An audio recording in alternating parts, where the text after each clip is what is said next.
welcome to Mondays with Mondene, where we explore topics that shape our lives and communities, especially the communities that are marginalized.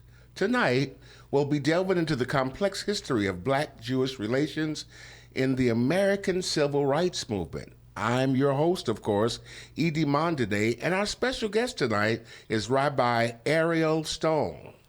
Rabbi Stone is the spiritual leader of Shir, Tikvah, since the congregation was founded in 2003. She is the first female rabbi to be the head of a congregation in the state of Oregon, right on, within the congregation family and beyond. She delights in sharing scholarship in Torah, mysticism, and ethics in support of building meaningful community. She received the 2018 City of Portland Human Rights Award for Lifetime Achievement and the 2023 Compassion and Choices Dr. Paul Smith National Award for her advocacy in death with the dignity rights work. Rabbi Stone, welcome to the podcast. Thank you so much. It's good to have you here. Well, thank you. It's very good to be here. Boy, we've anticipated you coming here for quite a while. I'm glad that you're here. Thank you. I'm very glad to be here. You know, Rabbi Stone and I have worked together we worked together pre-Black Lives Matter movement. That's right. And then we really became advocates in the Black Lives Matter movement. And I mean, we were downtown, it seemed like every day marching with some kind of group or another. I know. I won't soon forget when you said to me, I want to pull together a gathering downtown, but I need a coffin. Yeah. And I said, I just happen to have a coffin. Because I've got a member of my congregation who is very much involved with caring for the dying and organizing funerals. And he keeps his coffin as a coffee table in his living room. Oh, my God.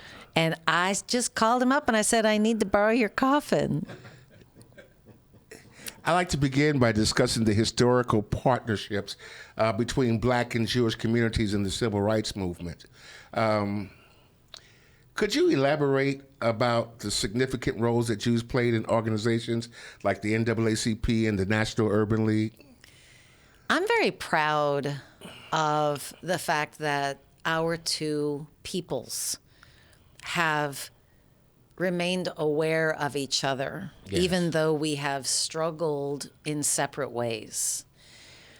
So one of the interesting things, to my mind, about sociology and psychology in this country is that very often when people start to succeed, they look to separate themselves from whatever's going to hold them back from continuing to succeed. Yeah. Having allies who aren't as successful can be seen as a liability. Mm-hmm. I have a lot of admiration for anyone who will say, I've reached a certain place of security. Let me see if I can help you. Join me here on this raft, right? Mm-hmm. Rather than push everybody off and say nobody else can do this. And so if you think about where Jews were in the United States, they had come from many generations of persecution, of exile, of massacre in Europe. When they came to the United States, they wanted nothing more than to leave all of that behind them and to try to pass as white. Yeah. So many Jews who from Eastern Europe tried really hard to be white. I think, by the way, that's why there's so much upheaval right now in the Jewish community over the fact that Bradley Cooper is using a prosthetic nose for his portrayal of Leonard Bernstein in an upcoming biography for the screen of Leonard Bernstein. But that's got to go deeper than that. So it's not about the nose. Yeah. Obviously. Yeah. I it's about so. wanting to fit in and wanting to look like everybody else because that's where your safety is. Well, yeah. Right? Well, so, you know, blacks did it too. I've come from a family. My mother is a very yellow woman, and her mother was born from a woman that was half white, half Indian.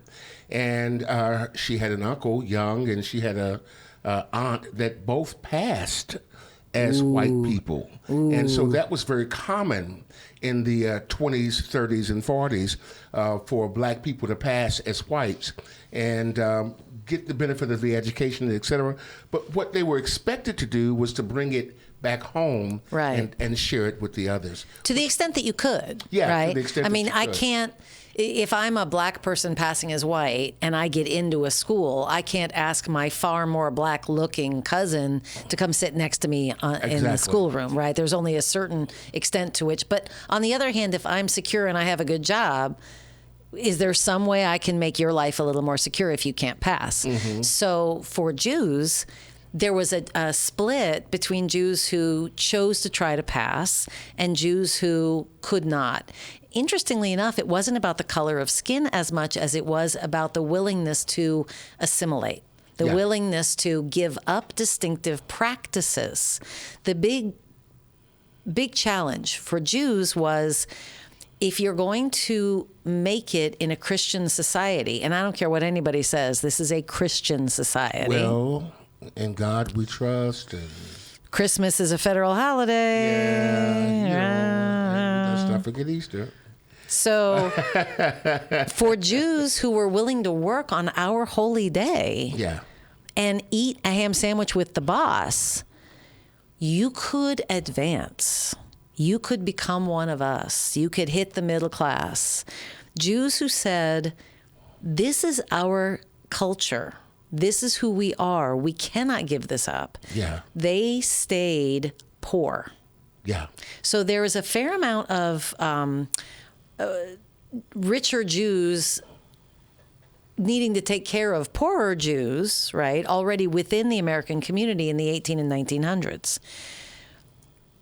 Whether the Jewish propensity to try to reach out and help others who could use a hand up to where you're standing, whether they honed that on their own and then broadened the idea of family, who else am I going to help, or whether that really does come from the Jewish values that our prophets taught. You know, we read the Torah, the first 5 books of the Bible. We read it every week, and it's full of things like help your neighbor. Treat your neighbor as you wish to be treated. If your neighbor falls into poverty, you must lift them up.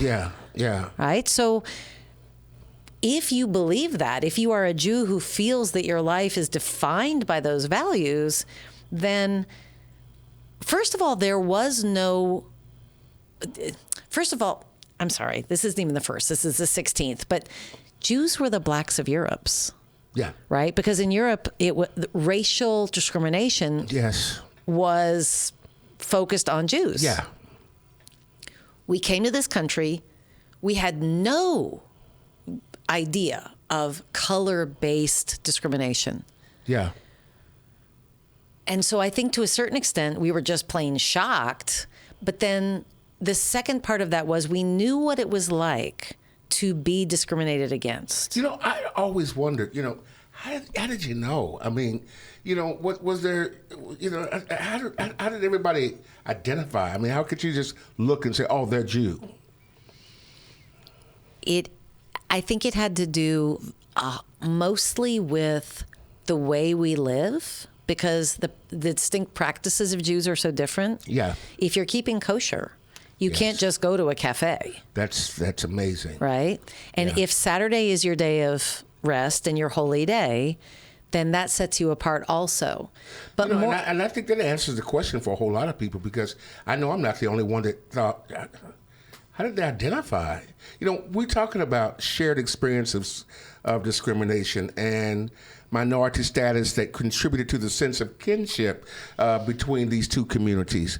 Can we delve a little bit into identifying our shared struggles and differences? So what we have in common, I think, is that we both know what it's like to be at the bottom. We both know what it's like to be the one who is pointed out as the cause of all our problems. We both know what it's like to be looked at and seen as less than human.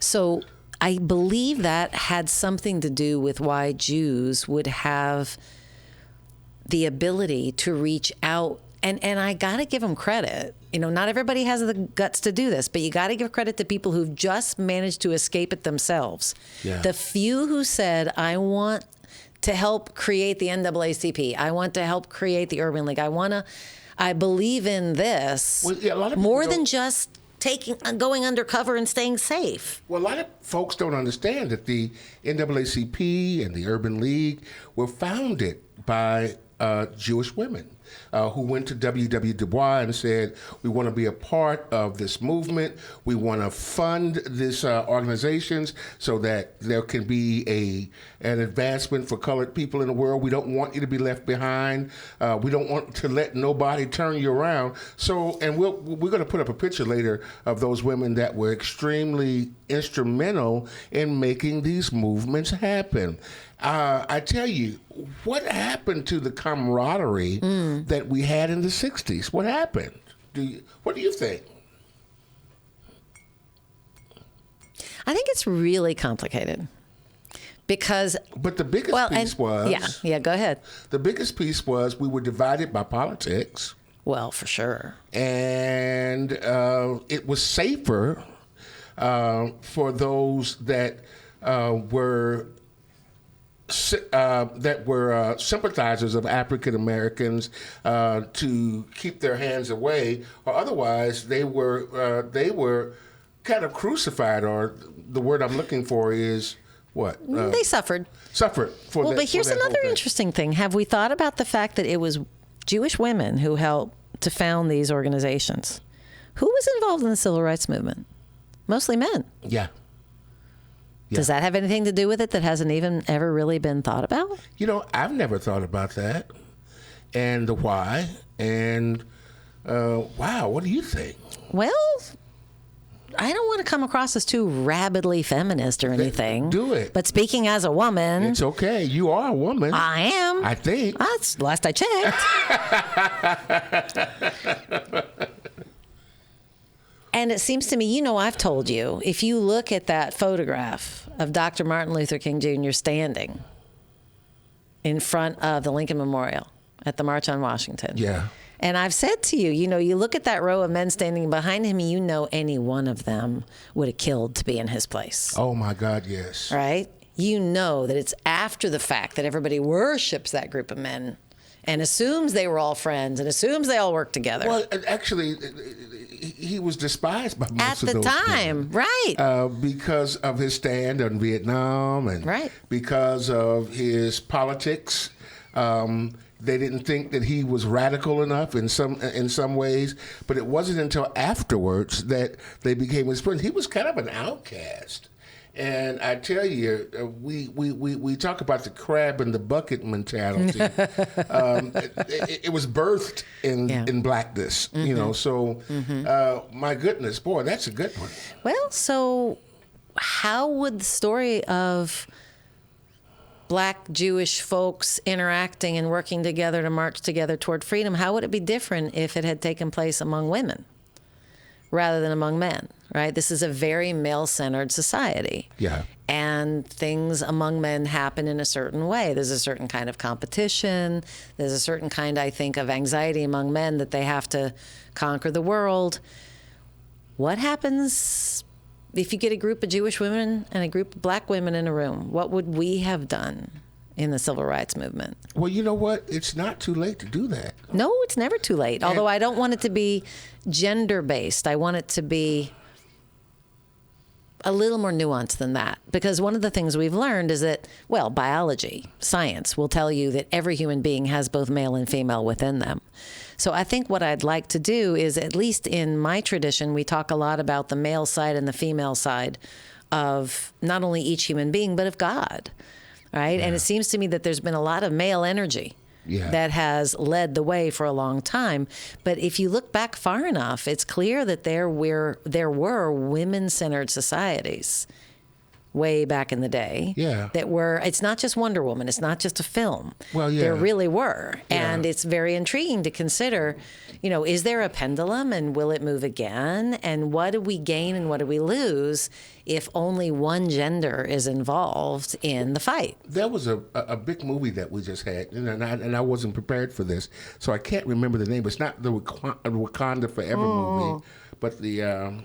Wakanda Forever, I think it was called. No. No? It wasn't that one? Right after that. We'll get it Okay. and put it on the screen later. All But right. listen, we need to explore the factors that contributed to both a sense of identification and tension between Black and Jewish communities. Yes. And the nuances that kind of drew us together are obvious, but right now is a good time because Black Lives Matter.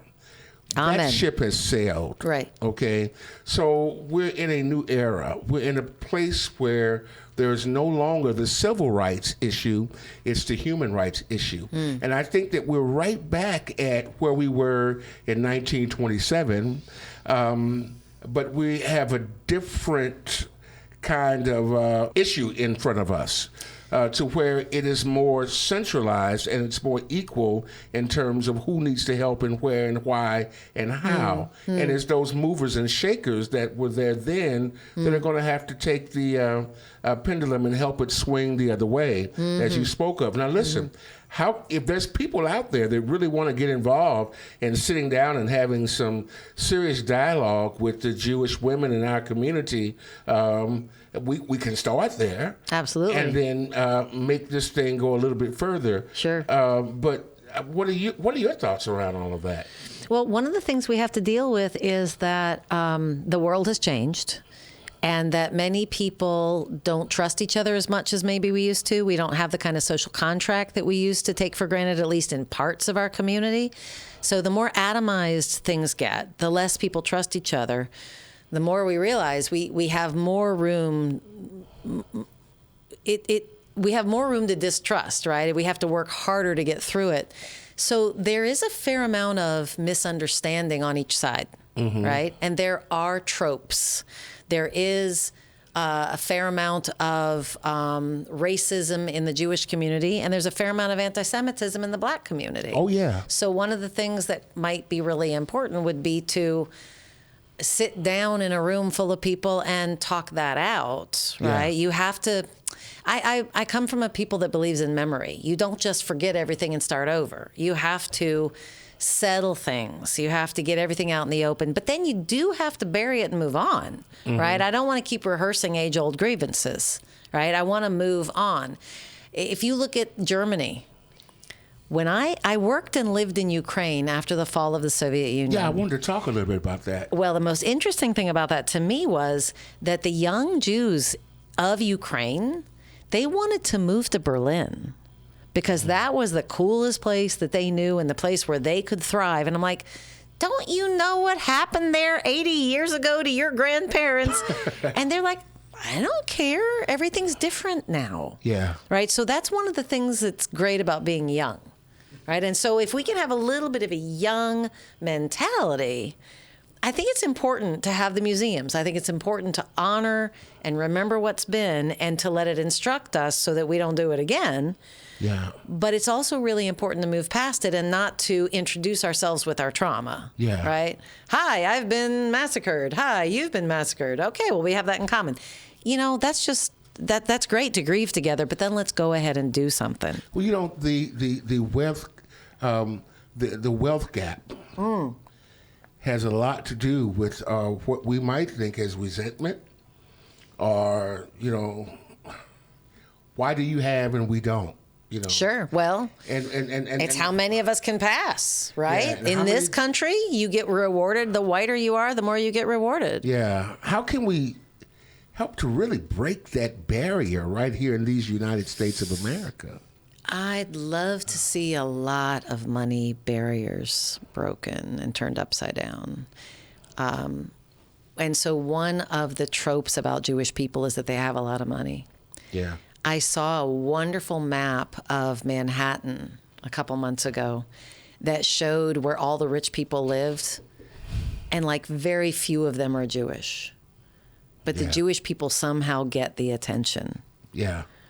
So part of it is... Dig it a little bit deeper there. Talk to me about that a little bit more. So one of the few things that Jews were allowed to do in Europe in the Middle Ages was to do the thing no one else wanted to do, which was to lend money. Mm-hmm. We weren't allowed to farm. We weren't allowed to own dogs to hunt. Yeah. If you're not allowed to farm, how are you going to feed yourself? Yeah. There's no such thing as capitalism yet in the Middle Ages, but there are petty lords who was capitalism in a different way. It was getting born. It was mercantilism, and it was just starting to be born. But there were petty lords all over Europe who wanted some money so they could go to war against the jerk across the hill who, it was just little petty rivalries.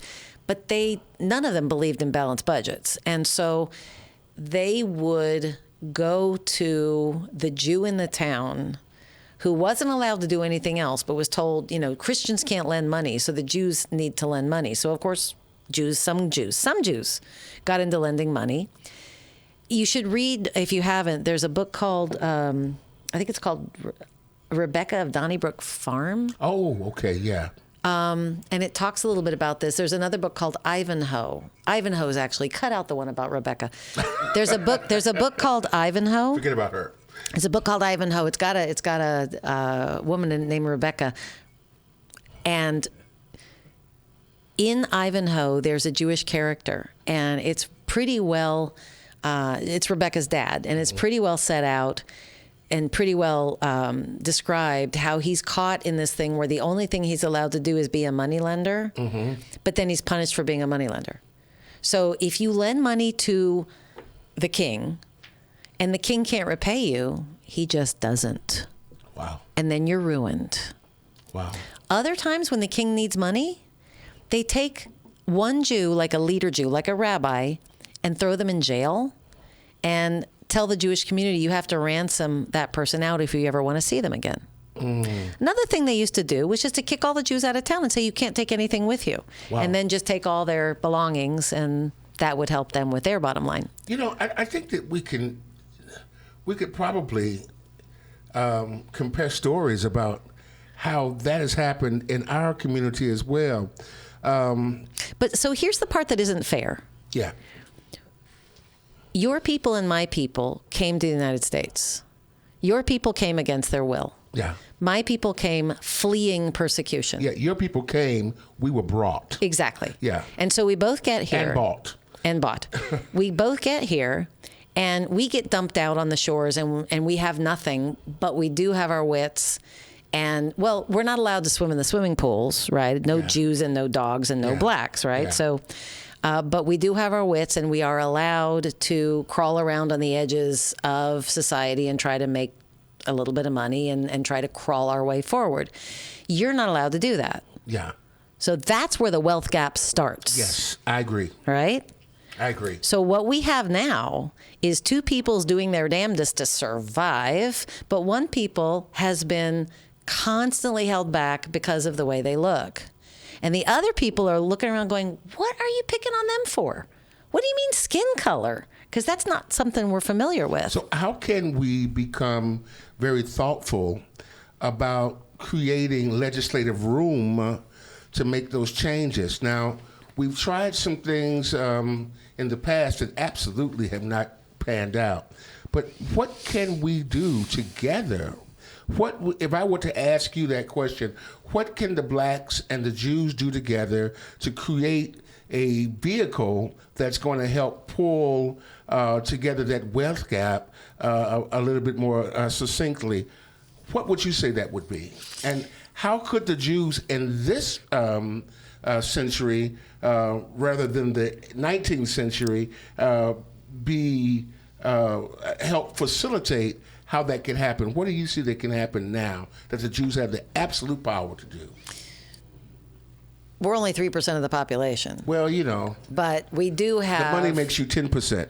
So I'm not sure how much money we actually have. But I would say that because of our ethical tradition, I think that we're... your first allies in getting reparations actually done. Yeah. Right? So I think whatever power Jews have is sometimes it's in lobbying, sometimes it's in running for office, but very often it's in the what you can get through learning and through strategizing. So I'd like to think it's through organizing and through lobbying and through, as you said, legislation, pushing for reparations. You know, for those of you who've just joined us, I'm speaking with Rabbi Ariel Stone, and we're talking about the partnership between the Jewish nation and the African American nation right here in America, not in terms of separation, but about employing a vehicle that's going to make it better for our people and marginalized communities. You know what? What is a good starting point? What do you think? Conversation? Recently, I've been having conversations with people in this town, and you know that after 2020, a lot of things fell apart. Yeah. Right? In 2020, there was a lot of hopefulness. There was a lot of sense of maybe we're going to get somewhere in terms of justice in this town. And then we see now what we have, and we see a lot of backlash, and we see a lot of fragmentation of the left. Because there wasn't a whole lot of really good organization. There was just a lot of showing up and agreeing with each other, right? So when you talk about where do we start, I've been talking with people who just feel like if we can get a couple people in a room who can talk to each other and who can start to trust each other, who can develop relationships with each other, that's really the first step. Now, I'm a little impatient about that because I feel like I want to see justice done a little more quickly than that. So I don't know. Do we have to have... So look, there's no one black community and there's no one Jewish community. No. Right? So it's not as if everyone's going to come along with us. It's not as if everyone's going to agree. Why not? Yeah. But is there a way that... Do we have to spend all this time getting to know each other? Can't we just do something just? Probably the answer is we have to spend some time getting to know each other. But can we be moving at the same time? I think mistrust comes to play in that. And this is this plays into the history of the Holocaust influence that would bring the Jewish perspectives on discrimination and racism during the Civil Rights Movement, and et cetera. But trust, you know, and I think that's part of getting to know each other, because black people have a hard time trusting anything that's light-skinned. Absolutely. And Jews don't trust anybody. Well, yeah, you know. No, seriously, there's a terrible, terrible joke. I mean, it's a very sad joke. Jews can tell some. Jews do black humor really well, and I don't mean I don't mean Richard Pryor. Yeah, I right? get you. And you going to share something? There's this terrible old story of the uncle who comes over to visit, and he picks up this sweet little 2-year-old, 3-year-old kid. You're so sweet. You're so cute, Uncle. And of course, he picks him up and he puts him on the mantle. He says, "Jump." The kid looks at him. He says, "Jump." The kid jumps. Uncle doesn't pick him up. Yeah. Kid crashes to the floor. Uncle looks down at him and says, "Now don't you ever trust nobody." Wow. That's a Jewish joke. What a hope. You know, our hope is in investment, in shared neighborhoods and overlapping economic interests. Go ahead. I hit What you're saying, no. I just want to, amen, because what you're saying is so much to the point. Jews have had this happen to them all throughout Europe.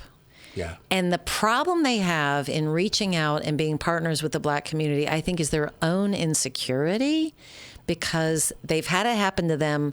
They haven't been away from it for that long. They're afraid they might go back there themselves. I think it's kind of a PTSD even. Yeah. So there is a thing in the black community, right, where black men who make it, unless they're constantly giving back to their community, they get accused of leaving it behind. Yeah. Or if you marry a white woman, you're a traitor. Absolutely. You know, or... My cousin married a black man. My sister adopted a black child. they get a lot of judgment from both sides. Yeah. Isn't it sad? I can see both sides, at least for my sister who adopted the child. The child needed a home, but there's this whole question of whether the child's actually going to be able to fulfill herself with dark skin in a home with a Jewish mom, a Lebanese dad, and a brother who's white. Wow. I mean, is that okay? You know, I think it's more than okay. I think it's absolutely American.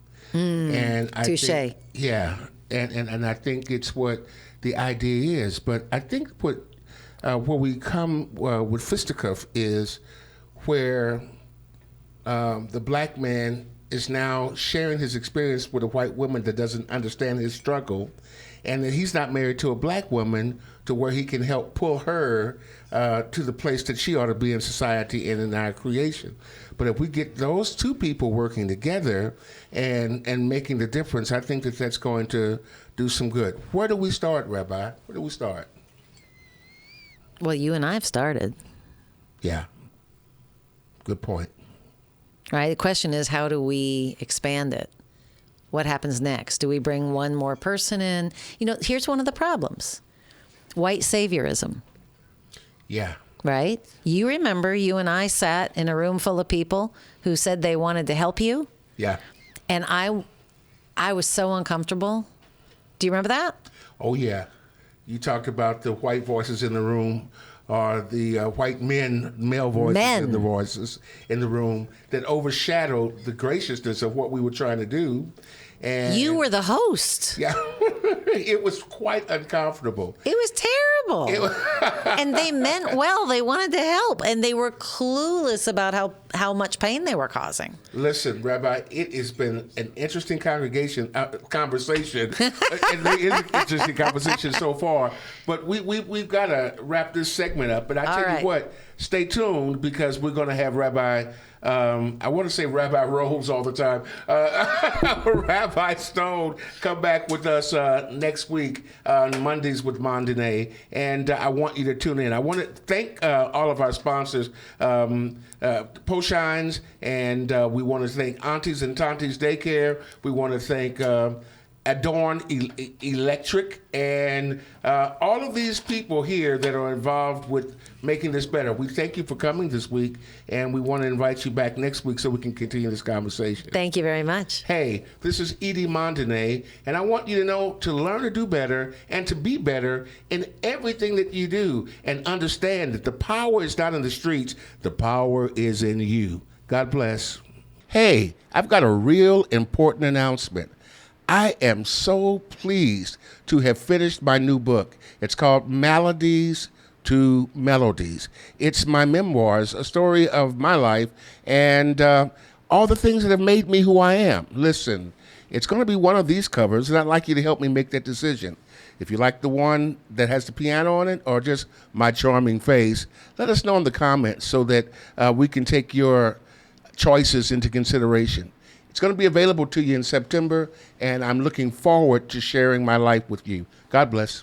Hey, it's time for you to come to Poshine. Check out that catfish sandwich. Oh my goodness, is that the shrimp po' boy? Man, look at that chocolate chip cake. Man, I need to get over to Poshine's at 8139 North Denver right now, because this food looks delicious. Or call if you'd like, 503-978-9000. And don't miss it, you'll be sorry. In times gone past,